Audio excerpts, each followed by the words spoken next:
इस वक्त सिचुएशन ये है कि किसी एक कानून के जरिए बंदा अंदर चला भी जाता है तो हम देखते हैं कि दूसरे ऐसे क्लॉज मौजूद होते हैं, दूसरी ऐसी चीज़ें मौजूद होती हैं जिसके जरिए वो उसकी आसानियों का फ़ायदा उठाकर आ जाता है। तो ज़रूरत इस बात की है कि इस देश की आम जनता, वो मुस्लिम हो या नॉन मुस्लिम हो, इस तरीके के जो समाज दुश्मन लोग हैं, जो नरसिम्हानंद जैसे लोग हैं, जिनकी वजह से हज़ारों लाखों करोड़ों लोगों की जान खतरे में होती है, दंगे होने के चांसेस होते हैं, जो लोगों को भड़काते हैं, इनके खिलाफ मजबूत कानूनी मामलात बनने चाहिए, कानून के अंदर तरमीम होनी चाहिए कि इस तरह के लोग आज़ाद ना घूम सके। अफसोस की बात है 20 से ज़्यादा FIR दर्ज हो चुकी है मगर आज भी नरसिम्हानंद आज़ाद घूम रहा है।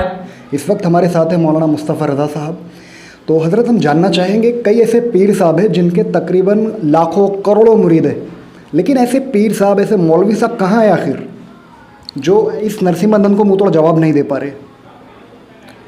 असल में काशिफ भाई मामला ये है कि चंद खानकाहों को छोड़कर या चंद मशाइख को छोड़कर अक्सरियत उनके अंदर ईमान की वो हरारत बाकी ही नहीं रही जो हमारे बुज़ुर्गों ने विरासत में हमें अता फरमाई थी।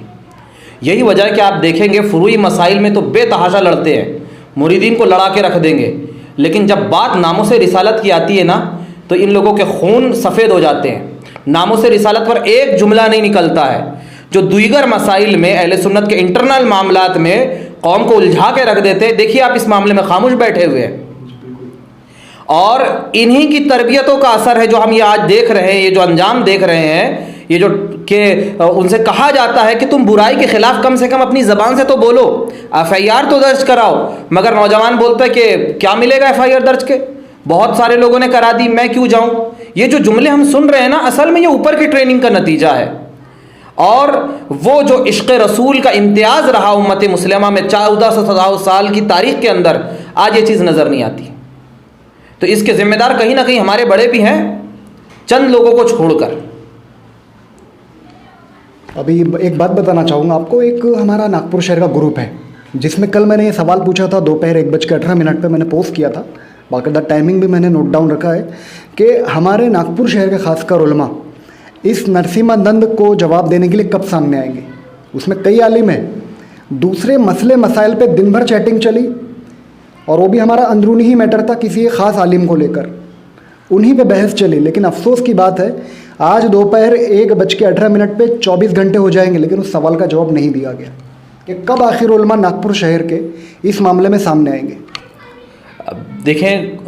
चंद उलमा को तो हम और आप जानते हैं कि जो अपने अपने लेवल पर, अपने अपने हलकों में नामों से रिसालत पर मुसलसल बोलते रहते हैं, लेकिन जिस लेवल पर बेदारी देखनी मिलनी चाहिए थी वो हमें अभी तक देखने नहीं मिल रही है। ये बहुत अफसोस की बात है। मगर मैं यहाँ पर एक बात कहना चाहूँगा, उलमा हो या मशाइख हो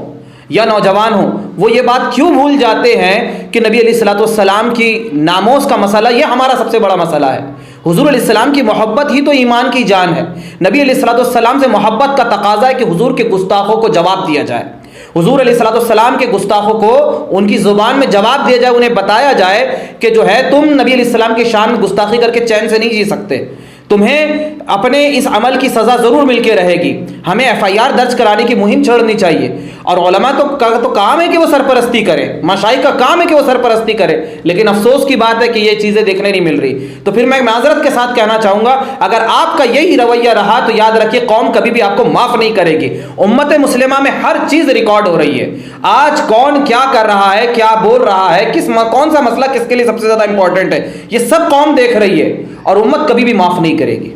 कई लोगों का ये भी एक सवाल है कि अगर से मान लीजिए नरसिम्हानंद अपनी हेट स्पीच की बुनियाद पर अरेस्ट हो जाए, 3 साल के बाद में वो उसकी सज़ा 3 साल होगी, 3 साल के बाद छूट के आ जाएगा, तो क्या हमारे देश के इस कानून में चेंजेस होना चाहिए?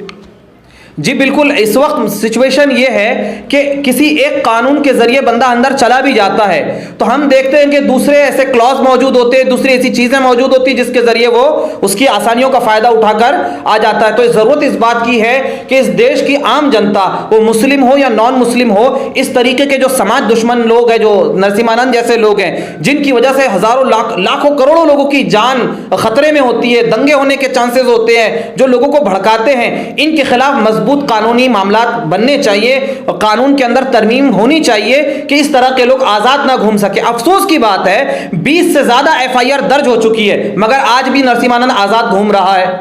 वो एक कॉमेडियन जिसने